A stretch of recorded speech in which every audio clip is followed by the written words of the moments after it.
What's up guys, Steve's RC here. Welcome back to the channel. Today we have an exciting video. I'm doing a kind of a quick comparison of some other radios in the Spektrum lineup, but mainly we're gonna be talking about the NX series. And of course I have the NX10 here today. At the time of this video, this product is priced at $499 and it is on pre-order, and you'll be able to get these, I think, in the new year very soon, but not quite available. There is an NX6, there's an NX8. The NX6 is actually in early access, meaning you can go and touch roughly the same radio in participating retail stores that Horizon sells to. You can find those out on the Horizon Hobby website. If you type in your zip code, all the shops near you will come up, and if it says early access radio, they're gonna have the NX6 in stores right now. So guys, let's jump right into this. I brought out my trusty DX9, my IX12, and my 20 to kind of give you an idea of how all these radios work together, why do they exist, and why the DX9 is ultimately getting replaced in the lineup and going away from a discontinued standpoint, and then replaced by the NX10. Well, the NX10, guys, is the next generation of Spektrum radios in this line. It is not an IX series radio. It is never intended to be a touchscreen radio. It was intended to be a middle-of-the-road, good radio, just like the DX9 was, that you can run all the way up to 10 channels with a nice color screen. Now, is it gonna look like my Android screen on my 20? No, it's not. It's definitely not. I mean, this is a tablet essentially inside here, and I can have a picture of my aircraft or whatever. It's not going to look like the 12 screen. Again, another tablet, and forgive the crack here on the side. This radio has been through a lot of testing and other things. And then, so the NX10, we've got a color screen. Let's go ahead and fire it up. It's not Android. So for those of you guys that hate Android or hate that touchscreen style, boom, we're into our radio. So a very simple style here. The cool thing is, this is not just the color scheme that you get with the radio. This is just a color scheme in the radio. So you can change the colors.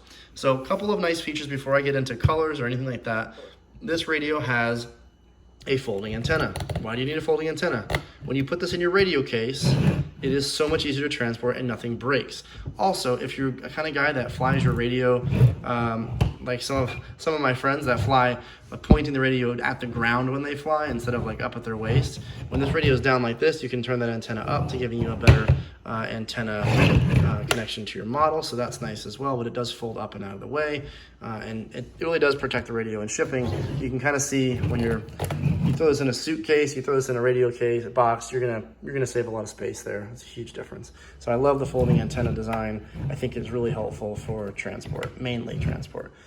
Second thing, guys, these gimbals are Hall effect. I know if you've read about this, you know that already. Hall effect means that the sensor that checks the position of the stick is a magnetic sensor. It's not a physical connection. It's not rubbing on anything to give a a connection to the radio. It's totally magnetic, so the wearing out of that functionality, that part, is going to be minimal because nothing's actually touching. So Hall effects are ultimately better. There are Hall effect gimbals in the 20, not the 12, and of course not the 9. As far as feel of the gimbals, these feel just like my 12 and 20 gimbals. So I'm not kidding you guys, my 20 gimbals, I love these gimbals. They're probably on the stiffer side, which I need to work with more. This is more of a newer 20 for me, but I love the gimbals on both of these radios, and now that you can get that quality of a gimbal in the NX10 plus Hall effect is incredible.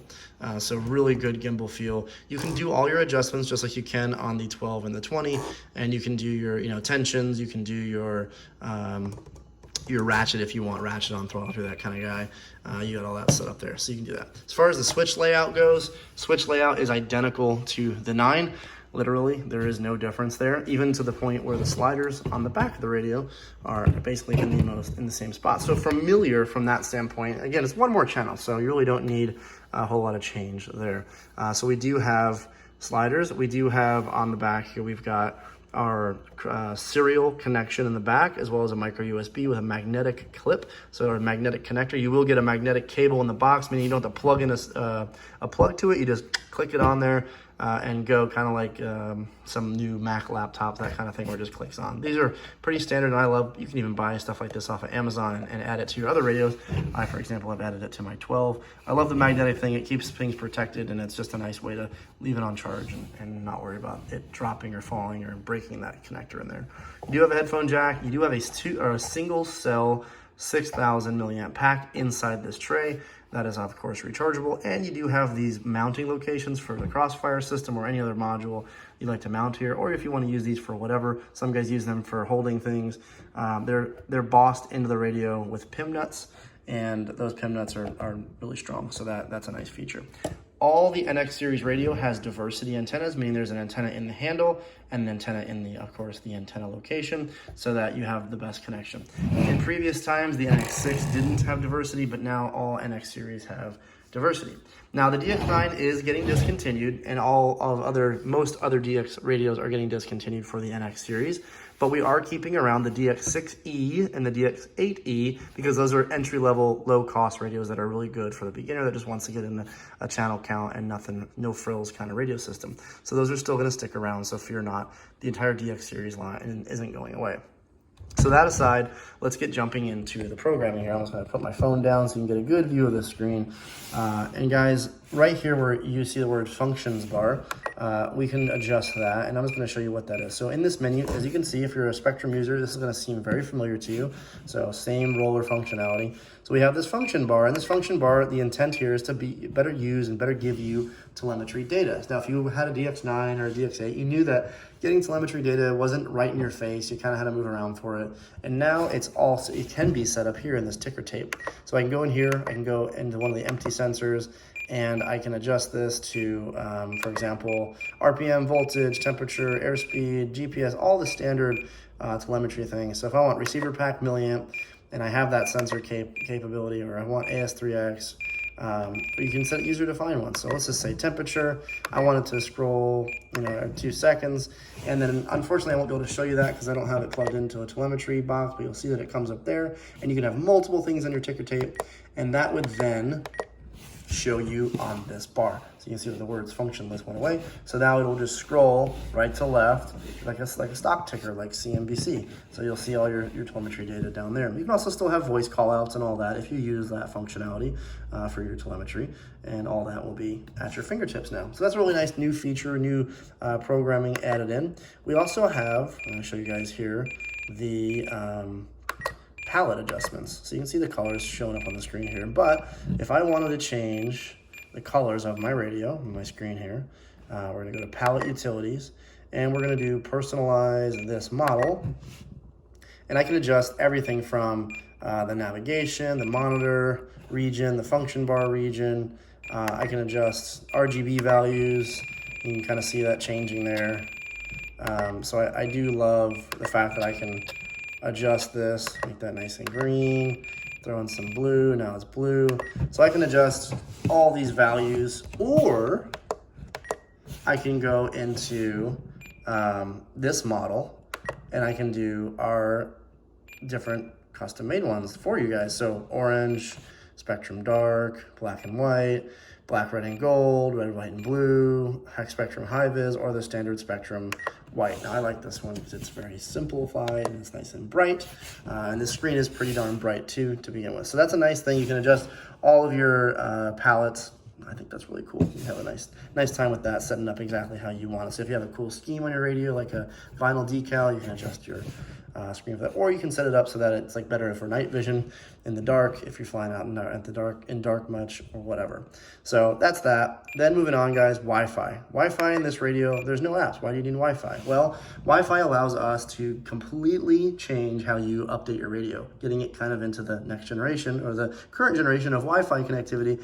I can now connect this to my home network and have Wi-Fi running, and I can do all my updates on the fly like that, rather than in the past with like the DX9, you would have had to take your SD card, put it into your computer, and then download the update, then put it in the radio, then fire it up. Now you don't have to worry about that. Now I can just log in. I think these are RSSI features right here of each Wi-Fi. I can log into my home Wi-Fi and then get all of that done right there. So I think that's super cool. Don't make fun of me that I've never changed my home Wi-Fi name. But I've changed the password, so that's good. So The Wi-Fi features are really nice. There's also a USB settings menu now, which basically means I can now use this for a game controller. So if I plug in my micro USB to my computer, I can use this for things like Real Flight, things like the new Wings game, for FPV racers, or all the different drone racing games out there. You can probably even use this for various other games. Your computer will see it as a game controller now, which I think is really cool. And again, RF will be disabled as that's functioning when you're plugged in, but really nice thing there. So I don't know what this access internal storage is, so I won't mess with that right now. Oh, you can use it as mass storage. Gotcha. That's how that makes sense too. So you can use it as a game controller or use that USB to access your storage in there. All right, then the last thing that I think if you stuck around this far in the video, you will be blown away, because I believe this will make everyone's lives super easy, is in the transfer SD card menu, and we want to import a model. If you've done this before, you know what I'm about to show you, but you've never seen it like this. So I can go to this Bind and Fly template folder, click on that, and now you see every model file that Horizon Hobby has for every product we've made a model file for in there. So if I want to bring in, I just bought a new Valiant, click on that Valiant, it pops up here, click it again, import that Valiant, give it a second, and then once it imports it, it's going to bring you back to the model screen. Boom, now I have the E-Flite Valiant set up and ready to go. There was no going online, there was no downloading model files, it's in the radio, and with every update we do to the NX through Wi-Fi, you're going to get more and more models here, fully custom made, professionally made model files for your model. So to me, that is one of the most groundbreaking features of this radio that we haven't talked a lot about, and I wanted you guys to see it here, because for me, if I get a new model, I hate setting up the model file. I do it, sure, but it's so nice to now have this ready to go, and that really makes Bind and Fly that much better of a product series than it ever has in the past. So, you know, it's gonna be all set up there for you guys.